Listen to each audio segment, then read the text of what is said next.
যথেষ্ট ডাঙৰ সিদ্ধান্ত গ্ৰহণ কৰোঁ। আপোনালোকে জানে যে ইমান দিনে NPS OPS ৰাজ্য চৰকাৰৰ কৰ্মচাৰীসকলৰ বাবে এটা আলোচনাৰ বিষয়বস্তু আছিলে। ভাৰত চৰকাৰে এটা সিদ্ধান্ত গ্ৰহণ কৰিছিল যে 25 বছৰ কাম কৰি থকা যিসকল চৰকাৰী কৰ্মচাৰী তেওঁলোকে যেতিয়া ৰিটায়াৰমেণ্ট হয় তেওঁলোকক আমি পুৰণি পেঞ্চন আঁচনিৰ দৰেই আমি পেঞ্চন প্ৰদান কৰিম। আৰু যিসকলে 10 বছৰ কাম কৰি তেওঁলোকে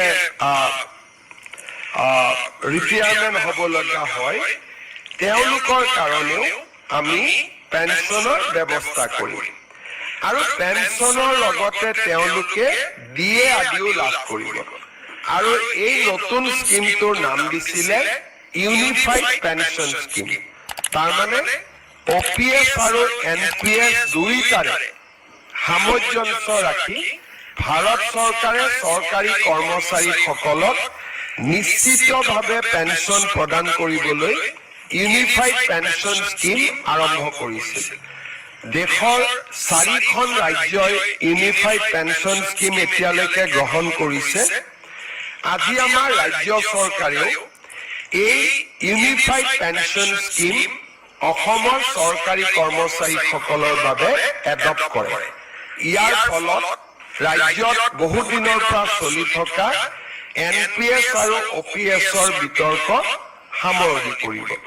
যিসকলে NPSত থাকিব খোজে, বিশেষকৈ যিসকল ডেকা ল'ৰা নতুনকৈ নিযুক্তি হৈছে তেওঁলোকে NPSতে বেনিফিট বেছিকৈ পাব UPSতকৈও।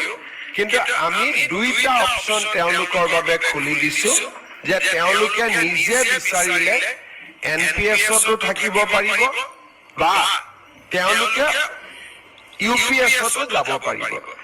UPSলৈকে যোৱা মানে তেওঁলোকে নিশ্চিত পেঞ্চন OPSৰ লোকসকলে যেনেকে পাই আছিলে অল্ড পেঞ্চন স্কিমৰ, UPSত গ'লে তেওঁলোকে নিশ্চিতভাৱে পেঞ্চন লাভ কৰি থাকিব।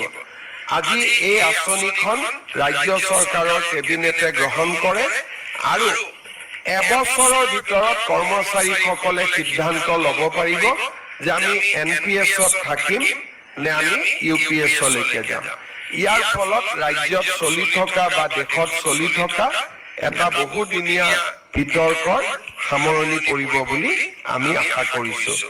আজি কেবিনেটত কেইটামান আৰু গুৰুত্বপূৰ্ণ আমি সিদ্ধান্ত লৈছো। এটা হৈছে